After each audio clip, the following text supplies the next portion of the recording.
Ladies and gentlemen, let's get ready to not be sued by Michael Buffer, because hot damn, he'll get you apparently. Deep in the heart of Rumble Month, the best time of the year, and of course the biggest question on everyone's lips is who should win the Royal Rumbles? Give me Liv Morgan and Finn Balor, but that's just me, please and thank you. But WWE probably won't give me what I want. They've demonstrated on many occasions that what I want and what I get are estranged bedfellows. Vince and friends cock-a-snooker my hopes and dreams and repeatedly give me Batistas on toast. But honestly, they can never kill my love of the Royal Rumble. They just can't do it. And they've tried many times. How many? I'm Adam, hailing from partsFUNknown, and here are 10 times WWE got the Royal Rumble wrong. And if you would not like to get your life wrong, you better subscribe to our channel. We're taking a more aggressive tone in 2022. So subscribe, you dumb prick. Number 10, 2017. Who won?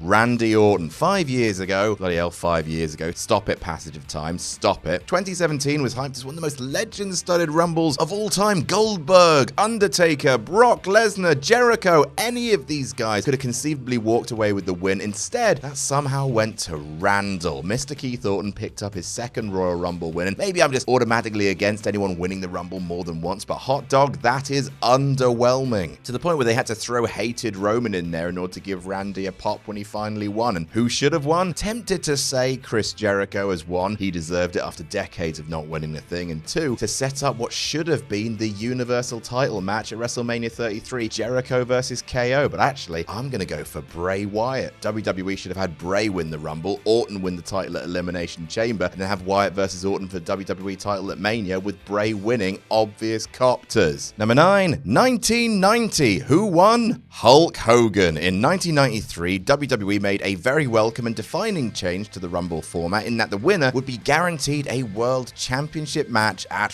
WrestleMania, a stipulation that lives with the Rumble to this day. That's all well and good, but it did mean that from 1988 to 1991, 1992 had its own unique stipulation, anyone could win the match and see their stock elevated in the company without having to tie WWE into booking them in the WrestleMania main event, which means that Hulk Hogan, current WWE champion, did absolutely not need to win his first Rumble. Who should have won? Mr. Perfect. Fun fact, in the weeks leading up to the 1990 Royal Rumble, Mr. Perfect, who was undefeated in WWE for the last few years, was booked to win the Rumble match. At the 11th hour, Hogan successfully campaigned to win the match instead, which was a crying shame. Perfect and Hogan had been feuding for months, a feud that saw Perfect actually smash up Hogan's WWE title belt, seeing as Hogan would eventually beat Perfect at Saturday night's main event 26. Having Perfect win the Rumble would have been, well, it would have been a perfect escalation of the rivalry. Number 8, 2020 women's. Who won? Charlotte Flair. And speaking of last-minute changes, WWE has a habit of switching out the Rumble winner at the last minute, sometimes even on the day of the pay-per-view,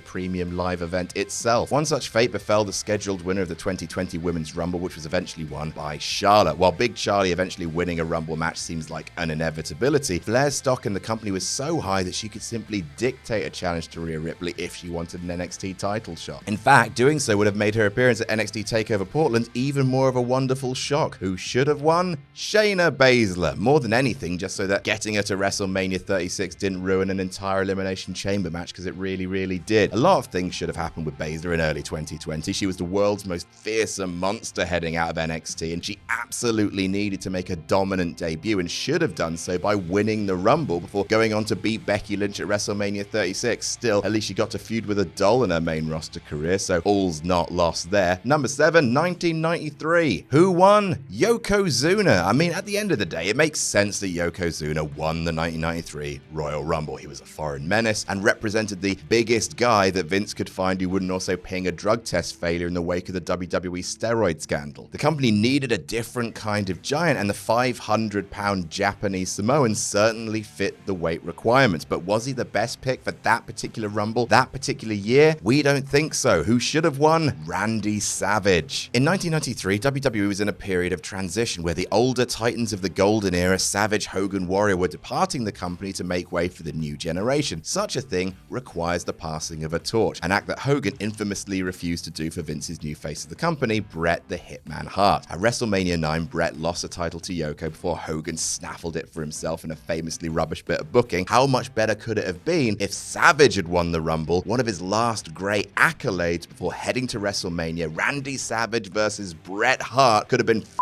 Dynamite, with Savage putting over the Hitman, cementing Bret as the top guy. Number 6, 1999. Who won? Vincent Kennedy McMahon. How could we forget? The Vince Russo-iest thing in a long and terrifying legacy of Vince Russo things. 1999 was a weird year for WWE, with every month seeing some sort of Looney Tunes new shenanigan taking place. Austin becoming joint CEO of the company, Chyna winning the right to challenge for the WWF title at SummerSlam, Vince actually winning the WWF title in September on SmackDown, Triple H marrying an unconscious Stephanie. It was a mad year, and boy, did the Rumble set the tone, with Vince McMahon winning the entire thing before going on to forfeit the shot, and also something about a cage match and Big Show, I guess. And look, it was just a lot of screwy nonsense. Who should have won? Steve Austin. I mean, of course he should have. Austin was going on to face The Rock at WrestleMania, was he not? So, like, Austin should have won the Rumble. Wrestling doesn't have to be this hard, boys. Now, I know what you're thinking. That would give Austin 3 wins in a row, right? Surely that's bad. Well, that's why. Number 5, 1997. Who won? Steve Austin.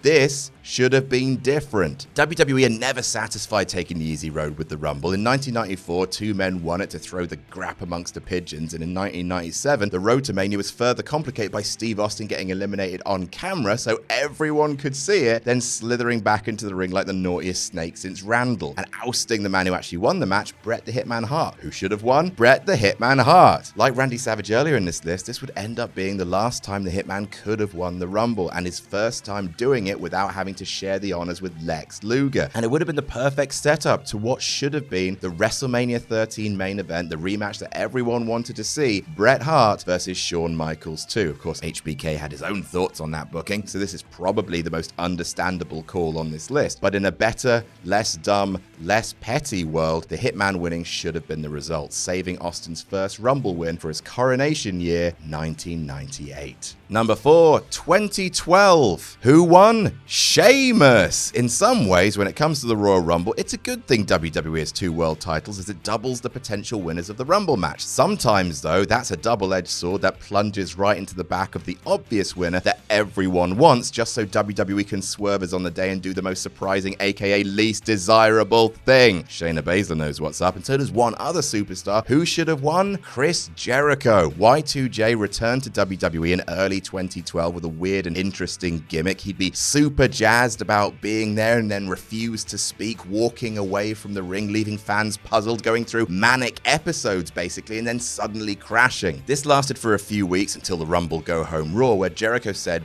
one thing, just one: this Sunday at the Rumble, it's going to be the end of the world as you know it. Okay, cool, everyone thought. A plan's in place, he's going to win the Rumble, then everything will be revealed, an overdue Rumble win capping off a hot return and weekly intrigue. Then WWE thought, sorry, that's a bit predictable. Let's have bland, happy Sheamus win it instead for no reason. Just a good job. Number 3, 2014. Who won? Batista. Well, this one's obvious. Batista showed up for a WrestleMania main event against Randy Orton that no one wanted to see, looking like Pitbull's dad, and solidifying in everyone's mind that instead of old Evolution, they'd actually rather see a payoff to the Daniel Bryan storyline that's been running since SummerSlam, please and thank you. So crushingly inevitable did Orton versus Batista seem, and so much did the crowd really not give a honk, that when Rey Mysterio, beloved Rey Mysterio, entered the Rumble at number 30 and it became clear that Daniel Bryan would not be in the match, then the crowd elected to not only turn out of Puff Batista and his big brain head full heel, but they turned every single other person in the Rumble full heel as well. Who should have won? I mean, have you not been paying attention? Daniel Bryan should have